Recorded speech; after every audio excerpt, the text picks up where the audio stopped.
Kung balak niyong pumunta sa National Museum of the Philippines sa Manila, ito ang mga dapat ninyong malaman. Paano ba mag-commute? May entrance fee ba? Sulit bang puntahan? At iba pang visitor guidelines.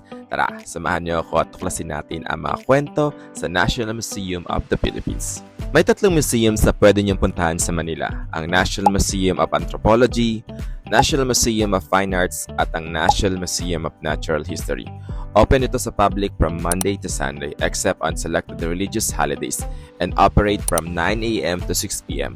Admission is free. Make sure na magdala kayo ng ID. Tumatanggap sila ng walk-in visitors pero kung kayo ay grupo na 20 persons pataas, kinakailangan na advance booking sa official website ng National Museum of the Philippines. Pwede rin kayong mag-request ng guided tour subject to approval at availability ng museum guides. Ang letter of request ay kailangang ipadala sa reservation at nationalmuseum.gov.ph. Kung magkukommute kayo, pwede kayong sumakay ng LRT mula TAP or Monumento at mamaba sa UN Avenue Station. Pwede rin sumakay ng jeep at sabihin sa driver na ibaba kayo sa UN Avenue or malapit sa National Museum. Mula sa station, around 10-minute walk lang ito.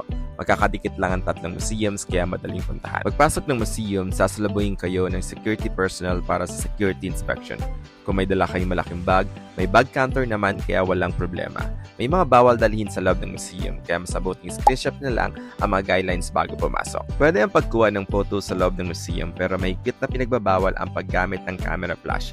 Para naman sa commercial photography, photoshoots at media coverage, kailangan ng prior approval. Bawal din ang pets at anumang live animals sa loob ng museum premises. Sa loob ng National Museum of Anthropology, makikita niyo ang iba't ibang artifacts, traditional clothing, musical instruments, tools at artworks na nagpapakita ng kultura ng iba't ibang ethnic groups sa Pilipinas, mula Luzon, Visayas hanggang Mindanao. Ilan sa mga highlights dito ang lumad artifacts, ipagabulol at iba pang sinaunang gamit na nagpapakita kung paano mamuhay ang ating mga ninuno. Sa National Museum of Natural History naman, makikita niyo ang mga preserved animals, insects, at marine life, pati na rin na exhibits tungkol sa Philippine forests, seas, at wildlife.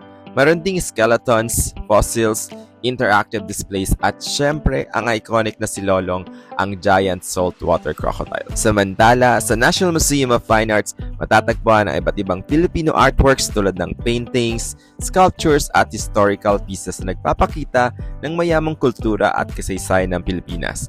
Bukod sa mga obra, mapapansin din ang grand neoclassical architecture ng building, perfect para sa photos. Ang pinaka-highlight dito ay ang world-famous painting ni Juan Luna, ang Spolarium, na mas kahanga-hanga kapag nakita mo na in person. By the way, kung plano nyo mag-book ng hotel o activities dito sa Pilipinas o sa ibang bansa, make sure to book via Klook at gamitin ang code Pinoy Travel Klook para sa discount. Pwede rin yung gamitin ang Agoda code Enjoy Travel para sa extra savings sa inyong stay. Kung may mga tanong kayo, mag-comment lang kayo sa baba ng video.